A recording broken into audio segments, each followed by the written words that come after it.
जीवन के रंग चंबल चैनल के संग कार्यक्रम सुनने वाले सभी श्रोताओं को हमारा नमस्कार। प्रिय श्रोताओं, मैं हूं रामनारायण और आज के इस कार्यक्रम में हमारे मेहमान हैं सुप्रसिद्ध युवा गजल गायक सुरेंद्र रावल।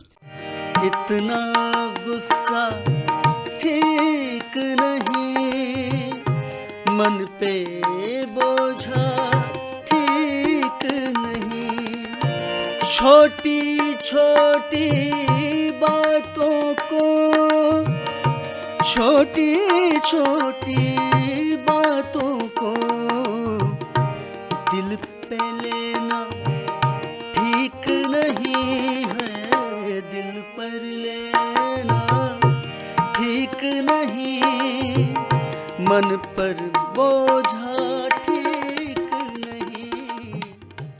सुरेंद्र जी, बहुत बहुत स्वागत है कार्यक्रम में आपका। जी बहुत शुक्रिया रामनारायण हल्दर सर, और आकाशवाणी कोटा में आपने मुझे आने का ये मौका जो अता फरमाया है, इसके लिए मैं बहुत बहुत शुक्रगुजार हूँ। मेरा नाम सुरेंद्र रावल है, जैसा कि आप सब लोग सुन ही रहे हैं। मेरा जन्म झालावाड़ डिस्ट्रिक्ट के एक छोटे से गांव नूरजी गाडरवाड़ा में हुआ है। मेरे परिवार में लगभग 5 पुश्तों से गाना बजाना चला आ रहा है। जैसा कि मेरे दादाजी थे उस्ताद राम नारायण जी, फिर मेरे फादर कृपा शंकर जी, और फिर मैंने म्यूज़िक को थोड़ा सा और परिवार में आगे बढ़ाने की कोशिश की, और संगीत से मैंने एमएस किया बूंदी से, क्लासिकल वोकल म्यूजिक से, जिसमें मुझे विभिन्न गुणीजनों से सीखने का अवसर प्राप्त हुआ। उसमें सबसे पहला नाम मैं लेना चाहूँगा, मेरी जो गुरु माँ रही हैं सबसे पहली विभा माथुर जी, जो बूंदी से ही बिलोंग करती हैं। उसके बाद में मैंने पुनीता श्रीवास्तव मैडम से तालीम ली, जो ग्वालियर घराने से, राजा भैया पूंछ वाले के घराने से। कुछ टाइम मुझे जयपुर घराने की ही एक बहुत ही बेहतरीन गुरु माँ है मेरी, डॉक्टर निशा भट्ट तेलंग मैडम, उनसे भी मुझे सीखने का अवसर प्राप्त हुआ। और भी कई गुरु मेरे रहे हैं जिनको मैंने रूबरू तो नहीं सीखा, लेकिन वो मेरे आइडल रहे हैं, जिनमें कॉलेज स्तर पे ही जैसे डॉक्टर राजन माहेश्वरी हैं, डॉक्टर रोशन भारती जी हैं, इनसे भी मुझे कहीं ना कहीं सीखने का अवसर प्राप्त हुआ। सबसे पहले कौन सी गज़ल की धुन से शुरुआत कर रहे हैं और क्या गुनगुना रहे हैं?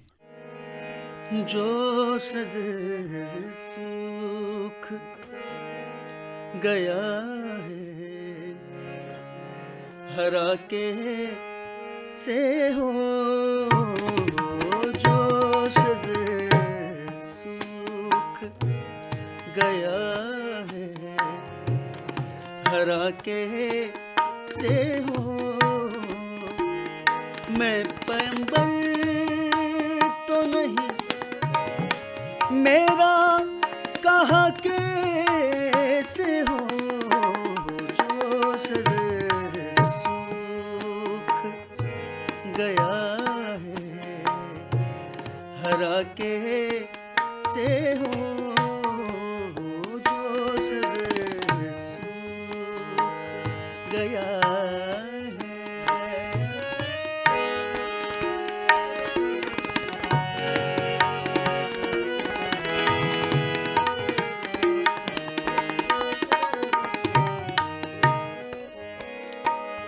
जिसको जाना ही नहीं उसको खुदा क्यों माने,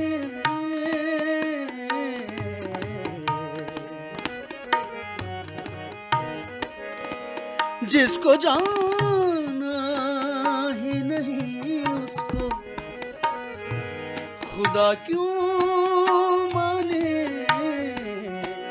और जिसे जान चुके हैं, और जिसे जान चुके हैं खुदा के से हो, जो जिसे जान चुके हैं खुदा के से हो,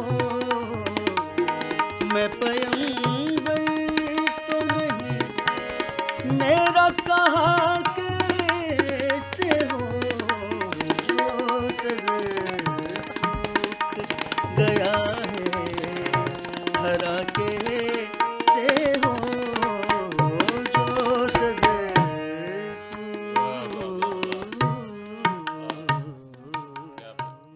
तो सुरेंद्र जी, जहाँ तक आपने बताया कि आपका हाड़ौती में ही झालावाड़ जिले में हाँ जी। नूर जी का गाडरवाड़ा, हाँ जी। मेरे ख्याल से ये गांव आपने बताया है, वहाँ पर आपने बचपन से क्या सुना और किस तरह से फिर आपने सोचा कि मुझे संगीत में अपना करियर बनाना है, यही मेरी रूह में बसा हुआ है।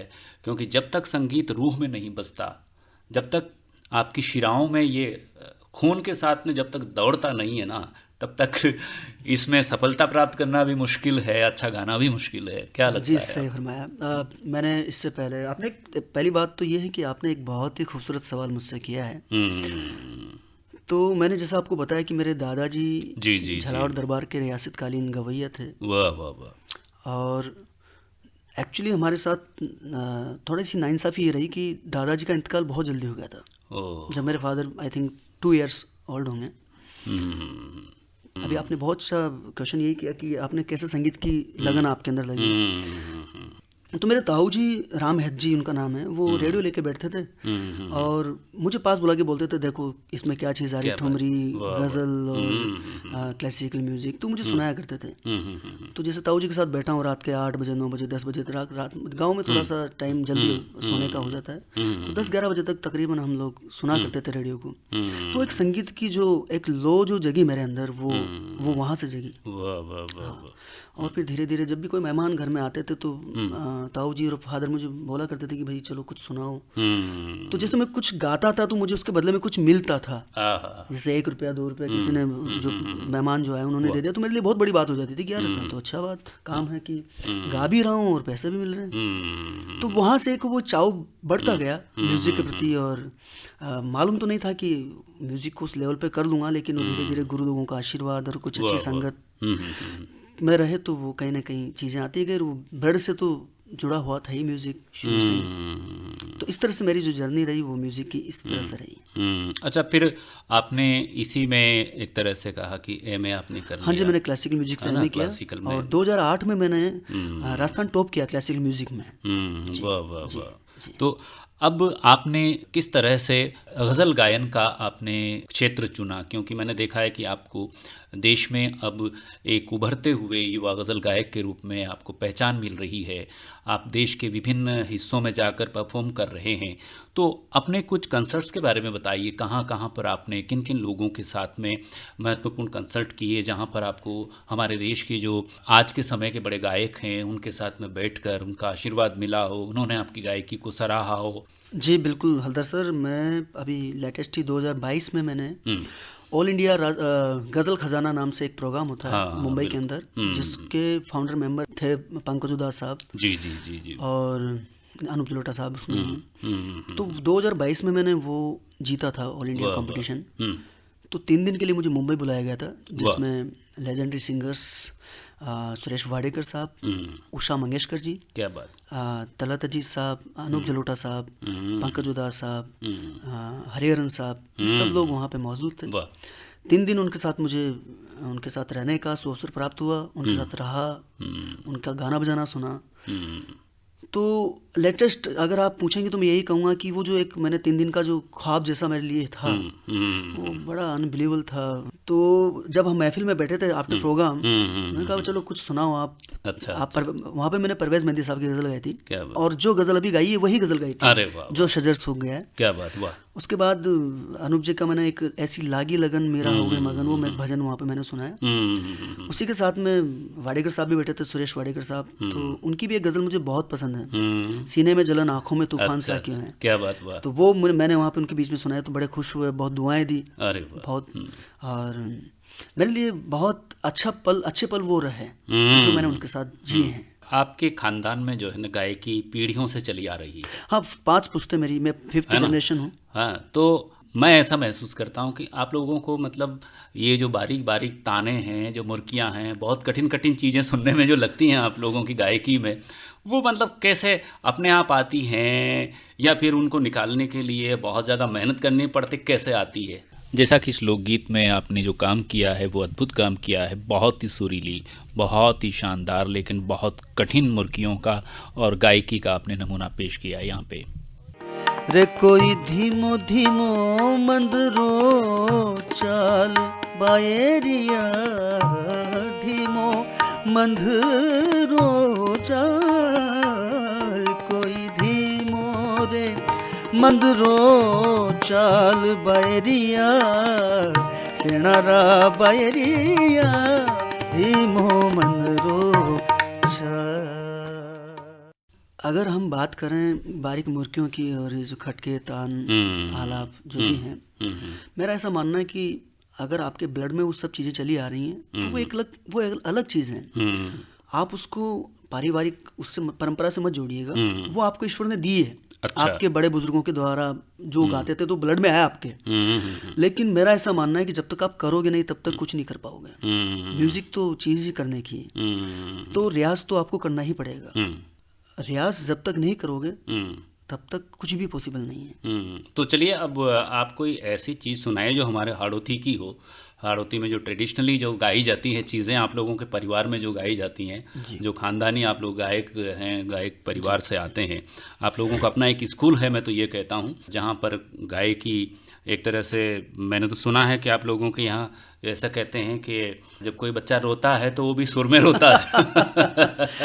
है ना? जी, बात तो ठीक कही आपने, पर अब लोग करने वाले कम हैं और अच्छी बात है। खैर सुर में जो चीज़ें होती है अच्छी होती है। तो सुनाइए कोई अच्छी सीख जो आपने अपने जो पूर्वज हैं, आपके परिवार में जो लोग, आपके दादाजी पिताजी कोई चीज़ ऐसी गाते हों और वो आपने लगातार उसको सीखा है, तो ज़रूर सुनाएं वो चीज़ आप। शुरुआत जब म्यूजिक की हुई थी तो ताऊ जी मुझे एक चीज़ सिखाया करते थे, वो मैं आपको सुनाता हूँ। राजस्थानी चीज़ है। अच्छा अच्छा। छपर पुराणो पिया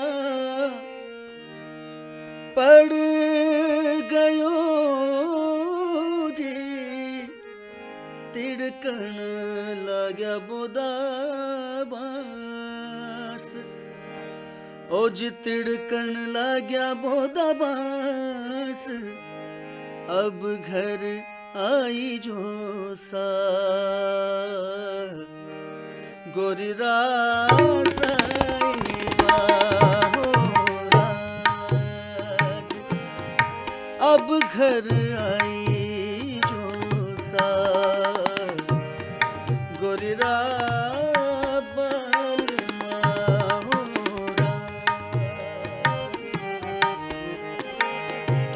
ओ जी छपर पुराणो पिया पढ़ तो गयो जी छपर पुराणो पिया पढ़ तो गयो जी तिड़कन लाग्या बोदा बास, ओ जी तिड़कन लाग्या बोदा बास, ओ जी पिया बास, अब घर आई जो सा गोरी रासाई बाहो,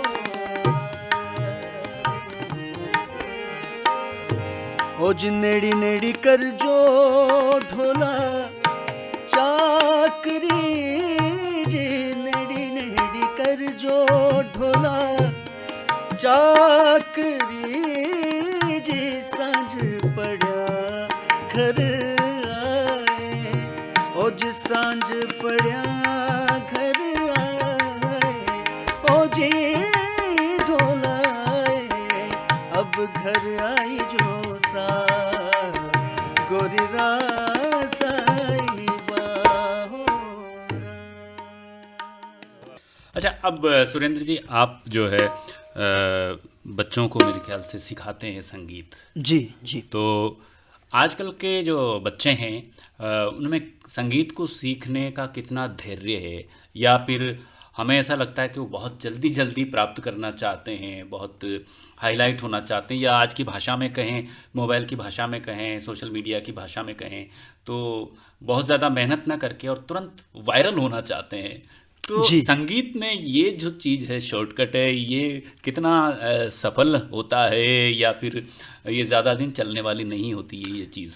सर, शॉर्टकट चीज़ें ज़्यादा दिन चलती नहीं हैं।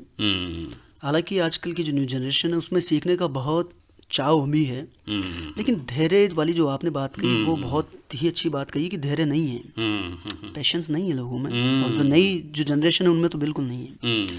उसमें भी बड़ी चीज़ यही है कि सच्चे गुरु के साथ अगर आप तालीम नहीं लेंगे तो मुझे नहीं लगता कि चीज़ें बहुत आगे तक चलेंगी। तो यूथ से मेरा यही कहना है, जो आजकल के जो युवा हैं, कि एक अच्छा गुरु बना है और पेशेंस के साथ सीखें। म्यूजिक में भाग दौड़ नहीं चलती बिल्कुल भी, ये तो बहुत सलीके का काम है और सिस्टम से ही आता है। यहाँ पर हम चाहते हैं कि कोई गज़ल आप सुनाएं, आपका कोई अपना कंपोजिशन हो तो। हाँ, बहुत अच्छा क्वेश्चन। क्योंकि मेरा ऐसा मानना है कि ये तो जाहिर सी बात है कि हम अनुसरण करते हैं, यानी फॉलो करते हैं अपने पूर्ववर्ती जो बड़े गायक हैं, गायिकाएं हैं, उनको गाकर ही हम लोग गाने के लिए आगे आते हैं। लेकिन एक समय ऐसा आता है जब आपको अपनी पहचान देनी होती है, यानी आप अगर गज़ल गायक हैं तो आपने क्या कंपोज किया जी, ये सबसे प्रमुख चीज़ आ जाती है। तो मैं चाहता हूँ कि कोई आपने खुद अगर कोई चीज़ कंपोज की हो तो उससे ज़रूर सुनाएं। मेरी एक कंपोजिशन है और उसकी बड़ी एक अलग दास्तां है। अच्छा, वाह। कंपोजिशन में अभी आपको गा के गुनगुनाऊंगा तो आपको खुद को मालूम पड़ जाएगा कि यार ये तो सुनी हुई चीज़ है। अच्छा, क्योंकि वो लिखी हुई आप ही की है, मैं आप क्या बात है। तो ये गज़ल मैंने आपकी तकरीबन 7 या 8 साल पहले मैंने 2017 में मैंने कंपोज की थी, और मुझे मालूम नहीं थी वो गज़ल किसी की इतनी काम आ जाएगी। अच्छा। तो मेरे एक अजीज़ मित्र हैं, और इत्तेफाक देखो कि हम तीनों साथ ही बैठे हुए हैं कि ये तबले पे मेरे साथ बैठे हुए हैं, देवकीनंद राणा साहब।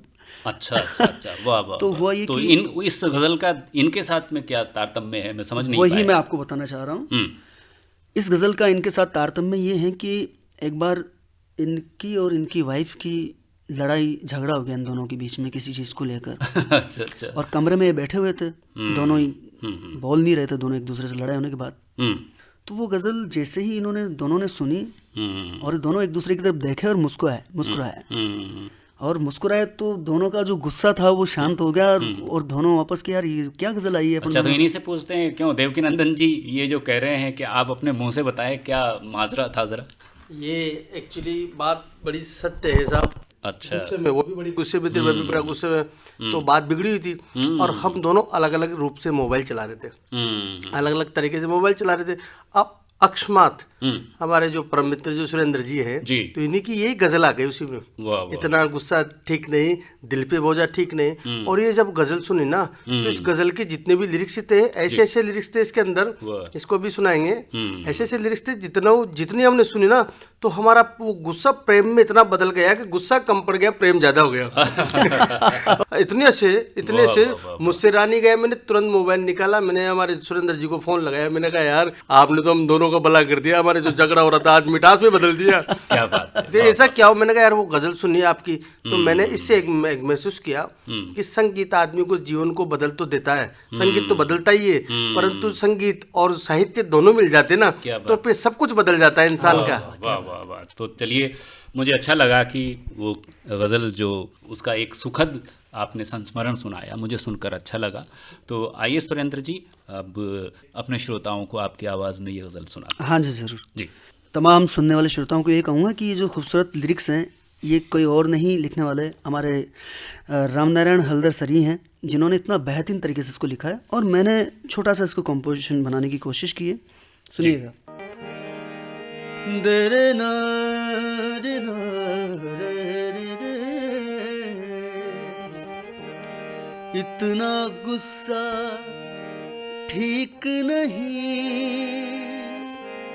मन पे बोझा ठीक नहीं, इतना गुस्सा ठीक नहीं, मन पे बोझा ठीक नहीं, छोटी छोटी बातों को, छोटी छोटी बातों को दिल पे लेना ठीक नहीं है, दिल पर लेना ठीक नहीं, मन पर बोझा ठीक नहीं, इतना गुस्सा।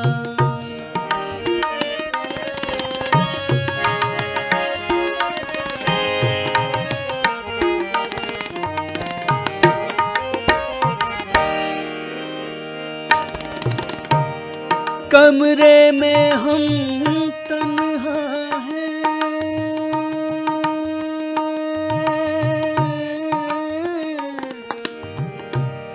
तन्हा हैं,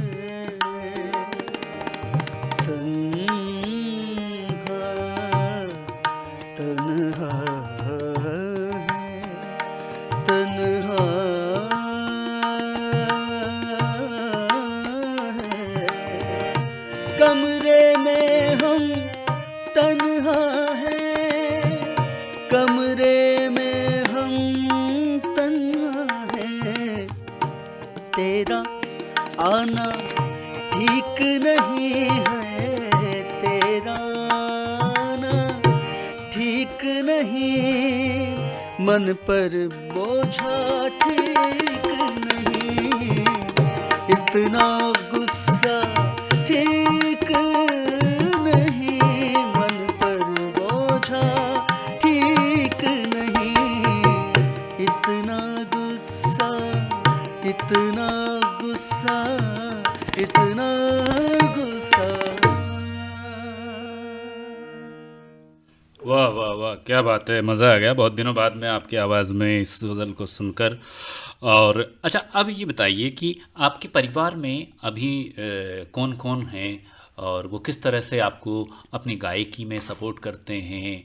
मेरी वाइफ ने भी क्लासिकल म्यूजिक से हमें किया हुआ है, अच्छा अच्छा, वाह और जो उनका जो परिवार है वो भी एक म्यूजिकल फैमिली पूरी। वाह। तो वाइफ तो गाती हैं। अभी मेरे जो बेटे हैं अभी मुश्किल से 11 साल के हैं, वो गुणवीत रावल, वो अभी तालीम ले रहे हैं और कुछ गाने की कोशिश करते हैं। वाह वाह वाह। और मैं उनसे यही बोलता हूँ कि कोशिश ही करनी है। तो चल रहा है। और वैसे तो अभी फादर हैं मेरे, ताऊ जी हैं, तो जब भी मौका मिलता है उनसे कुछ न कुछ हमारे जो राजस्थान में भी जो हाड़ौती संभाग है, तो हाड़ौती की चीज़ों को सीखने की कुछ कोशिश करते हैं कि हमारी जो धरोहर है ये इसको हम पकड़े रखें। तो कभी भी जब फादर के साथ बैठना होता है, ताऊ जी के साथ बैठना होता है, तो कुछ नई चीज़ें सीखने को मिलती हैं। अच्छा, आपने कभी पत्नी ने आपने कभी डुएट गाया आपने? नहीं, अभी तो ऐसा कोई फलसफा आया नहीं, लेकिन कोशिश यही कर रहे हैं कि उनको जब उतारेंगे तो एक अच्छे स्टेज पे उतारेंगे, एक रैपो के साथ उतारेंगे। अच्छा, जो अंतर्राष्ट्रीय स्तर गज़ल गायक हैं, उन गज़ल गायकों में आपको जो प्रेरणा मिलती है, जिनको गाकर आपको बहुत अच्छा लगता है और जिनको गाने से आप खुद भी कभी सुरीले महसूस करते होंगे अपने आप को, उनका जिक्र करना चाहेंगे? जी बिल्कुल, बराबर करना चाहूँगा। सबसे पहला नाम मैं लूँगा उस्ताद मेहदी हसन साहब। क्या बात। जो यूनिवर्सिटी ऑफ गज़ल हैं। उसके बाद उस्ताद गुलाम अली खां साहब हैं, जगजी साहब हैं। एक और पाकिस्तान के एक सिंगर बहुत अच्छे, मुझे जिनका गाना मुझे बहुत पसंद है। अच्छा। परवेज़ मेहंदी साहब। क्या बात। जी, उनका भी मैं गाना बहुत सुनता हूँ। उसके अलावा अभी जो चल रहे हैं, अभी हमारे कोटा के एक उस्ताद हैं डॉक्टर रोशन भारती जी, बड़ा अच्छा, उनका गायन मुझे बहुत प्रिय है। गाना हर किसी का मेरे मन को भाता नहीं है, लेकिन जो नाम मैंने आपको जिक्र किए हैं वो उनका मैं बड़े गौर से सुनता हूँ। जी, ये जो नाम बताए हैं उनमें से किसी गज़ल का कोई अंश अगर आप सुनाएं हाँ, तो मैं बहुत अच्छा। उस्ताद मेहदी हसन साहब की ही गज़ल से मैं एक, वाह क्या बात। इसको और मुझे ही नहीं, इस पूरे जहाँ को ये गज़ल पसंद है।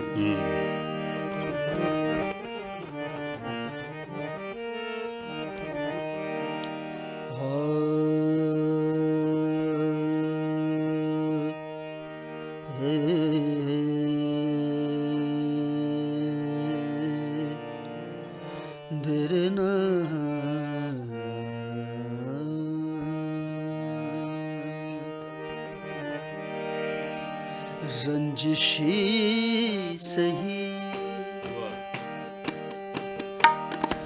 रंजिशी सही, दिल ही दुखाने के लिए रंजिशी सही, दिल ही दुखाने के लिए फिर से मुझे छोड़ के जाने के लिए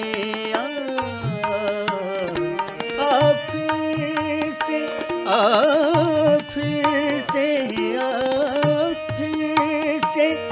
मुझे छोड़ के जाने के लिए आ,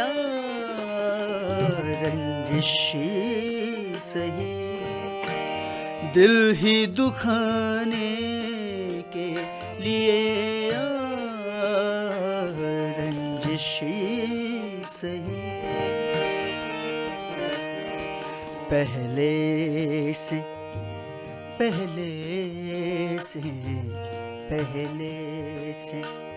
मरासिम न सही फिर भी कभी तो पहले से मरासिम न सही फिर भी कभी तो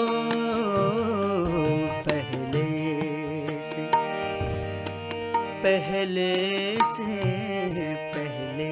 से मरासिम न सही फिर भी कभी तो रस्मों रहे दुनिया ही निभाने के लिए आ, रस्मों रहे दुनिया ही निभाने के लिए आ, रंजिशी सही दिल ही दुखाने के लिए आ, रंजिशी सही दिल ही दुखाने के लिए आ, रंजिशी सही।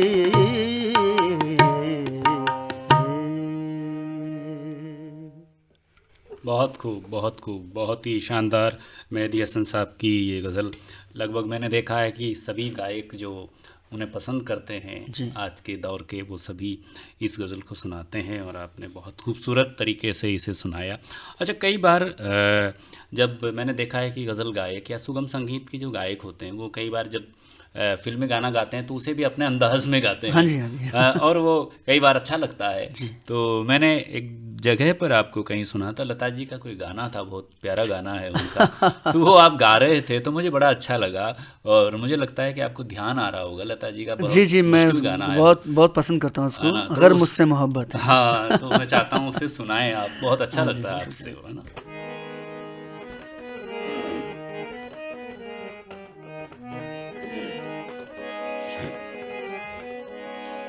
शरीके जिंदगी को क्यों शरीके गम नहीं करते,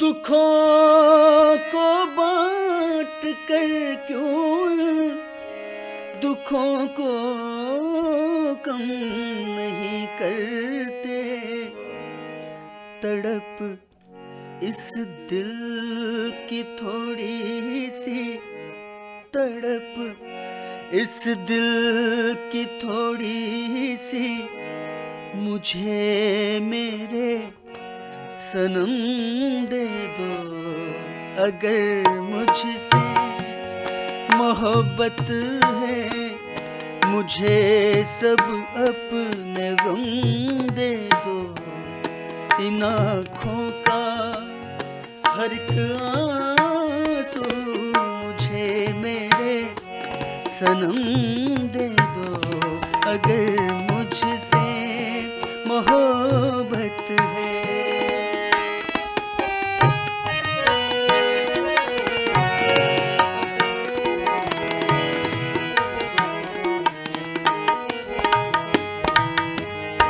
इस गाने का ये शेर मुझे बेहद पसंद है।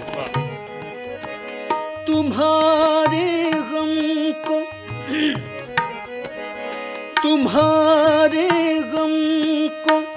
अपना गम बना लूं तो करार आए, तुम्हारा दर्द सीने में छुपा लूं तो करार आए, वो हर शय जो तुम्हें दुख दे, वो हर शय जो तुम्हें दुख दे, मुझे मेरी कसम दे दो अगर मुझसे मोहब्बत है।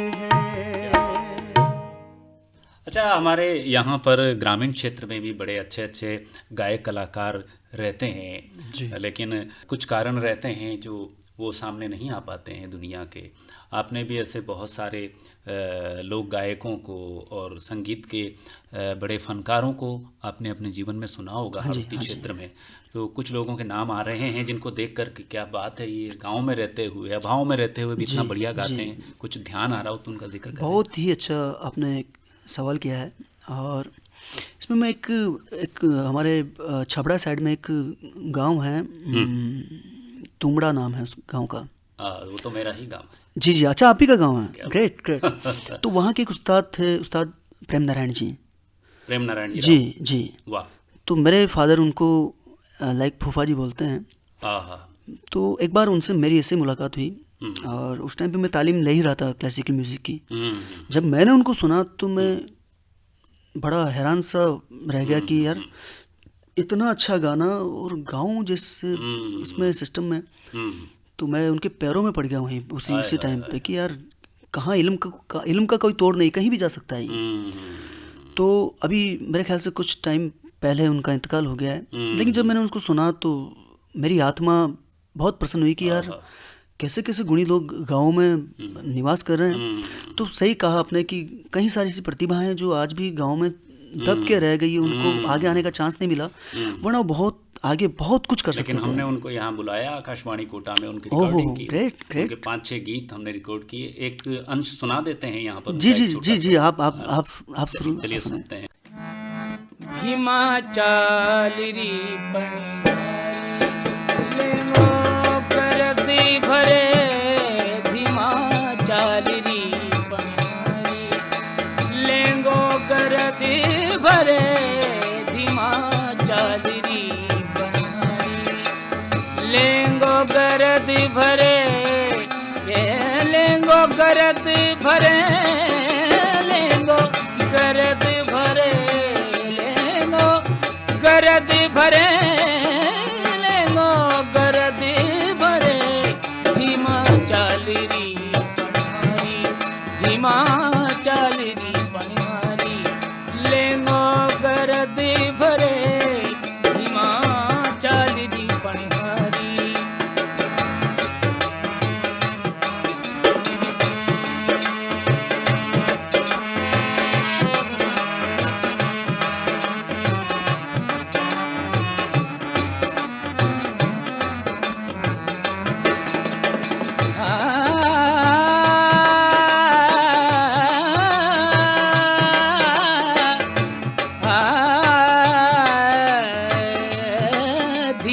चालरी पनिहारी, लेंगो गरद भरे, धीमा चालरी पनिहारी।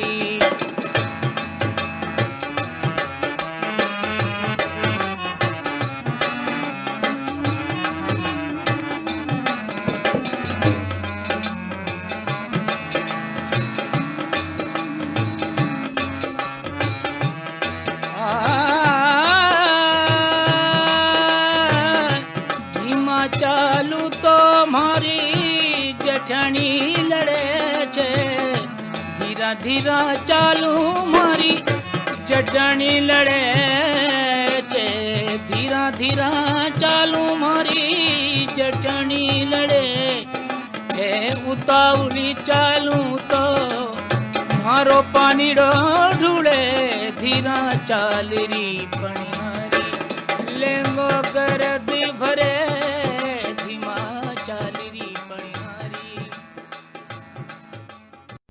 वाह, क्या बात है। उस्ताद प्रेम नारायण जी राव की स्मृतियां ताज़ा हो गईं उनकी इस अद्भुत गायकी के इस अंश के साथ। कई गायक अपनी योजनाएं बनाते हैं, कुछ योजना आपने सोच रखी है कि हाँ थोड़ा सा मैं ऐसा कुछ करना चाहता हूँ, तो उसका जिक्र आप करना चाहें? जी हाँ, बिल्कुल। हर इंसान के सपने होते हैं हल्दर साहब, और वैसे मेरा भी एक छोटा सा सपना है, म्यूज़िक की दुनिया में ही है। म्यूज़िक की दुनिया से बाहर हो भी नहीं सकता। जी जी। तो मैं ऐसा समझता हूँ कि ज़्यादा साधन मेरे पास है नहीं इस म्यूज़िक के क्षेत्र में, लेकिन मैं ऐसा समझे कि एक पैदल सिपाही हूँ वाह। जो चल रहा हूँ, हम्म, और मेरा चलना कभी बंद होगा नहीं। वाह। मैं चलता रहूँगा। हम्म, मंजिल मुझे पानी नहीं है, हम्म, क्योंकि मंजिल मिल जाएगी तो फिर मेरा रास्ता हम्म, भटक जाऊँगा मैं। हम्म, मैं रुक जाऊँगा फिर। ज़्यादा नहीं, कुछ लोग जाने हम्म, इस जहाँ से जाने के बाद भी जाने, वाह वाह जी। वाह, हम्म, तो उतना सा काम करना है बस। हम्म, और उससे भी बड़ा जो काम है वो यही कि सबसे पहले एक अच्छे इंसान के रूप में हम हम्म, रहें, ताकि लोग हमें मोहब्बत करें। इल्म से तो करें ही, हम्म, हमारे व्यवहार से भी हमें याद करें लोग कि नहीं यार, वाह, वाह, कलाकार तो बहुत होता अच्छी ही बात लेकिन कही उसका आप। व्यवहार भी बड़ा अच्छा है। अच्छा, एक चीज़ मैं महसूस करता हूँ कि कुछ सालों पहले सुगम संगीत के, या कह लो कि आप गज़लों के, भजनों के, गीतों के एक पूरे एल्बम आते थे हर आर्टिस्ट के। जी जैसे मान लीजिए कि साहब जो है अनूप जलोटा साहब हैं, तो उनके भजनों का जिसमें 5-6 भजन होंगे, हाँ जी, म्यूज़िक कंपनियां निकालती थी। इसी तरह ग़ुलाम अली साहब हैं तो उनकी गज़लों का एक पूरा एल्बम निकलता था। पिछले कुछ सालों से ये जो चलन था ये ख़त्म हो गया।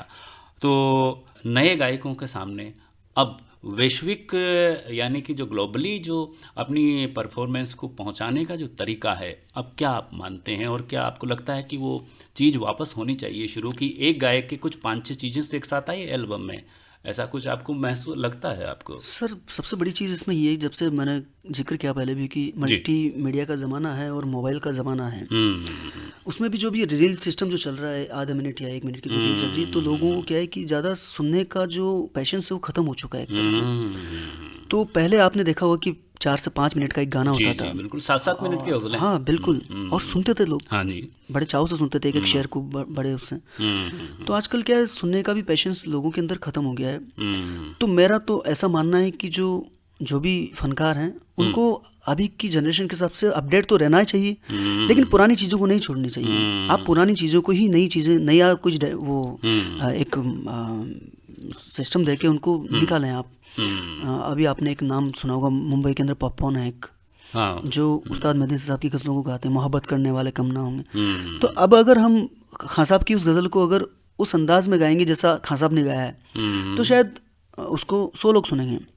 लेकिन अगर आप उसको थोड़ा सा वेस्टर्नलाइज करके अगर उसको गाएंगे तो उसको शायद 1000 लोग आपको सुनने के लिए तैयार बैठे रहेंगे। चीज़ें वही हैं, आपको प्रस्तुत करने का आपका तरीका चेंज करना पड़ेगा, रागदारी भी वही है, बस स्टाइल आपका करना पड़ेगा आपको नया।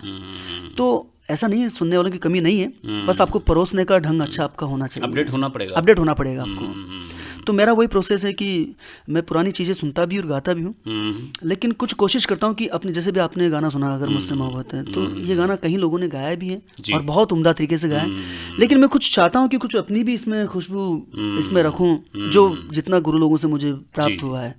तो कोशिश करता हूँ कि चीज़ें कुछ इफेक्टिव लगें, लोग सुनना पसंद करें, अच्छी लगें।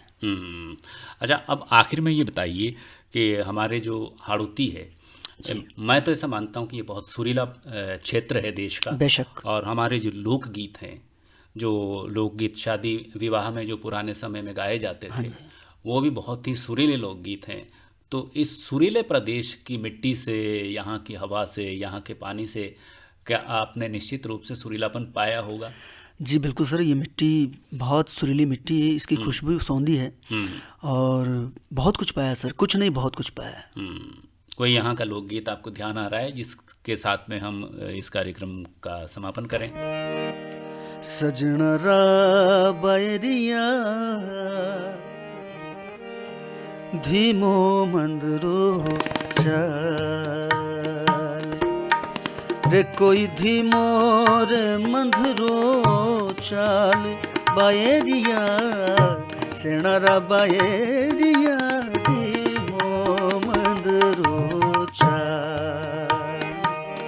सजना रा बैरिया हो, सजना रा बैरिया धीमो मंदरो चाल रे, कोई धीमो धीमो मंदरो चाल बैरिया धीमो मंदरो चाल, कोई धीमो रे मंदरो चाल बैरिया, सेना रा बैरिया धीमो मंदरो चाल।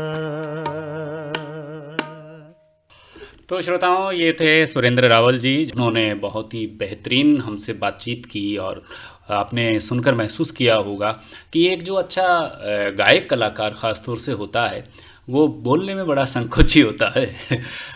जब अब अगर कभी आपने बड़े बड़े गायकों की कोई इंटरव्यू सुना होगा ना, तो वो बहुत कम बोलते हैं। सुरेंद्र जी भी बहुत कम बोलते हैं। वो अपनी गायकी के ज़रिए सब कुछ बताना चाहते हैं और एक अच्छे फ़नकार की, जिस विधा का वो फ़नकार है, उस विधा के ज़रिए बहुत कुछ बताए, वही एक अच्छा कलाकार होता है। तो सुरेंद्र जी के लिए हम हमेशा बहुत दुआएं करते हैं और आकाशवाणी के जितने भी श्रोता हैं वो सब आपके लिए दुआएं करते हैं कि आप अंतर्राष्ट्रीय स्तर पर, जैसा कि आपकी गायकी है, और मैं जो शुरू से कहता हूँ, आज से नहीं कहता, आज से जब से पहली हमारी मुलाकात थी, आज से 8-9 साल पहले, तब से मैं कहता हूँ कि आप निश्चित रूप से, समय लग जाएगा वो अलग बात है, लेकिन आपकी पहचान पूरी दुनिया में गज़ल गायकी में बहुत बड़ी पहचान होने वाली है, ऐसा मुझे अंदर से लगता है जी। बहुत शुक्रिया। और आज जो सुनने वाले हैं वो भी मेरी इस बात पर सहमति जाहिर करेंगे। तो आज आप हमारी स्टूडियो में आए, हमसे बातचीत की, बहुत बहुत शुक्रिया पूरे आकाशवाणी परिवार और हमारे श्रोता परिवार की ओर से।